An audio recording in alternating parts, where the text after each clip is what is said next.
ಇವತ್ತಿನ high voltage ಮೀಟಿಂಗ್ನಲ್ಲಿ ಸಚಿವರಿಗೆ ಉಸ್ತುವಾರಿ ಸುರ್ಜೇವಾಲಾ ಒಂದು ಸ್ಪಷ್ಟ ಸೂಚನೆಯನ್ನ ಕೊಟ್ಟಿದ್ದಾರೆ. ರಾಜ್ಯ ಕಾಂಗ್ರೆಸ್ ಉಸ್ತುವಾರಿ ರಣದೀಪ್ ಸಿಂಗ್ ಸುರ್ಜೇವಾಲಾ ಸಚಿವರನ್ನ ಕರೆಸಿ ಸ್ಪಷ್ಟ ಸೂಚನೆಗಳನ್ನ ಕೊಟ್ಟಿದ್ದಾರೆ. ಶಾಸಕರ ಆರೋಪಗಳ ಸಂಬಂಧ ಸಚಿವರನ್ನ ಕರೆಸಿ ಅವರು ಕಿವಿ ಮಾತನ್ನ ಹೇಳಿದ್ದಾರೆ. ಬಿಆರ್ ಪಾಟೀಲ್ ಆರೋಪ ಸಂಬಂಧ ವಸತಿ ಸಚಿವ ಜಮೀರ್ ಅಹಮದ್ರನ್ನ ಕರೆಸಿ ಅವರು ಚರ್ಚೆ ಮಾಡಿದ್ದಾರೆ.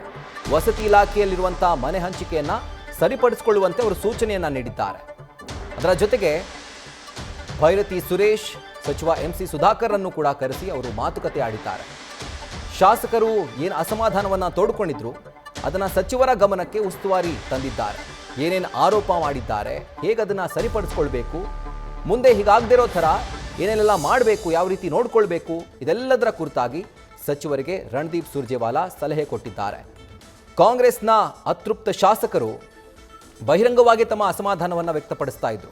ಸೊ ಇದೆಲ್ಲದಕ್ಕೂ ಕೂಡ ಮದ್ದರಿಯುವಂತಹ ಕೆಲಸವನ್ನ ಇವತ್ತು ರಾಜ್ಯ ಕಾಂಗ್ರೆಸ್ ಉಸ್ತುವಾರಿ ರಣದೀಪ್ ಸಿಂಗ್ ಸುರ್ಜೇವಾಲಾ ಮಾಡಿದ್ದಾರೆ. ಜೊತೆಗೆ ಸಚಿವರಿಗೂ ಕೂಡ ಯಾವ ರೀತಿ ಇದನ್ನ ಸರಿಪಡಿಸ್ಕೊಳ್ಬೇಕು ಅನ್ನೋದರ ನಿಟ್ಟಿನಲ್ಲಿ ಅವರು ಸೂಚನೆಗಳನ್ನು ಕೊಟ್ಟಿದ್ದಾರೆ. ಡೀಟೇಲ್ಸ್ ಅನ್ನು ಕೊಡ್ತಾರೆ ನಮ್ಮ ಪ್ರತಿನಿಧಿ ಹರೀಶ್. ಇದರ ಜೊತೆಗೆ ಇನ್ನೇನಾದರೂ ಹೇಳಿದ್ದಾರಾ, ಯಾವ ರೀತಿ ಸರಿಪಡಿಸ್ಕೊಂಡು ಮುಂದೆ ಸಾಗಬೇಕು, ಸ್ಮೂತ್ ರನ್ನಿಂಗ್ಗೋಸ್ಕರ ಏನೇನು ಮಾಡಬೇಕು ಅಂತ? ರಾಹುಲ್, ಬಹಳ ಮುಖ್ಯವಾಗಿರುವಂತದ್ದು 3 ದಿನಗಳ ಬೆಂಗಳೂರು ಪ್ರವಾಸವನ್ನು ಕೈಗೊಂಡಿರುವಂತಹ ಎಐಸಿಸಿ ನಾಯಕರು ಆಗಿರುವಂತಹ ರಾಜ್ಯ ಕಾಂಗ್ರೆಸ್ ಉಸ್ತುವಾರಿ ರಣದೀಪ್ ಸಿಂಗ್ ಸುರ್ಜೇವಾಲಾ ಅವರು ಇವತ್ತು 7 ಜನ ಶಾಸಕರ ಜೊತೆ ಸಭೆಯನ್ನ ನಡೆಸಿದ್ರು. ಆ ಒಂದು ಸಂದರ್ಭದಲ್ಲಿ ಉಸ್ತುವಾರಿ ಸಚಿವರುಗಳ ಬಗ್ಗೆ ಶಾಸಕರು ಅಸಮಾಧಾನವನ್ನ ಕೂಡ ವ್ಯಕ್ತಪಡಿಸಿದ್ರು. ಹೇಗೆಲ್ಲ ನಡೆಸ್ಕೊಳ್ತಿದ್ರೆ ಕೆಲಸ ಕಾರ್ಯಗಳು ವಿಚಾರವಾಗಿ ಆಗಿರ್ಬೋದು, ಬೇರೆ ಬೇರೆ ವಿಚಾರಗಳಿಗೆ ಸಂಬಂಧಪಟ್ಟಂಗೆ ಉಸ್ತುವಾರಿ ಮುಂದೆ ಸಚಿವರ ವಿರುದ್ಧ ಆಕ್ರೋಶವನ್ನು ವ್ಯಕ್ತಪಡಿಸಿದ್ರು. ಅದರಲ್ಲೂ ಕೂಡ ಚಿಕ್ಕಬಳ್ಳಾಪುರ ಮತ್ತೆ ಕೋಲಾರ ಜಿಲ್ಲಾ ಉಸ್ತುವಾರಿ ಸಚಿವರ ವಿರುದ್ಧ ಕೂಡ ಆರೋಪ ಮಾಡಿದ್ರು. ಅದಕ್ಕಿಂತಲೂ ಬಿಆರ್ ಪಾಟೀಲ್ ಅವರು ನೇರವಾಗಿ ಕೂಡ ವಸತಿ ಸಚಿವರು ಆಗಿರುವಂತಹ ಜಮೀರ್ ಅಹಮದ್ ಅವರ ವಿರುದ್ಧ ಒಂದಷ್ಟು ಆರೋಪಗಳನ್ನ ಮಾಡಿದ್ರು. ಮಾಧ್ಯಮಗಳ ಮುಂದೆ ಏನು ಮಾತಾಡಿರೋ ಅದೇ ವಿಚಾರವನ್ನು ಕೂಡ ನೇರವಾಗಿ ಉಸ್ತುವಾರಿಗಳ ಮುಂದೆ ಗಮನಕ್ಕೆ ತಂದ್ರು ಅನ್ನುವಂತ ಮಾಹಿತಿ ಕೂಡ ಲಭ್ಯ ಆಗಿರುತ್ತದೆ.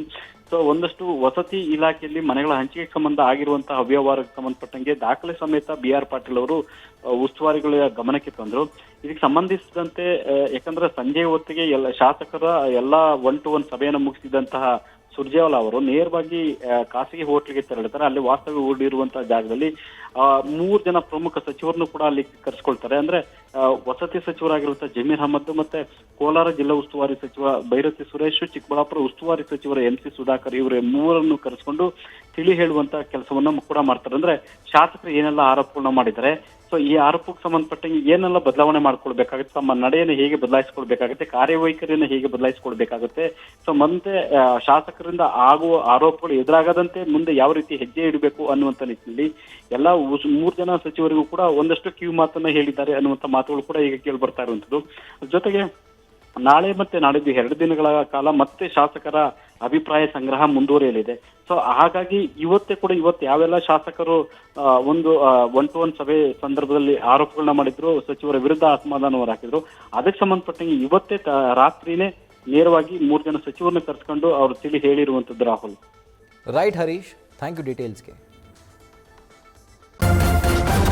ನ್ಯೂಸ್ ಫಸ್ಟ್ ನಿರ್ಭೀತಿಯಿಂದ ನಿಮ್ಮ ಪರವಾಗಿ.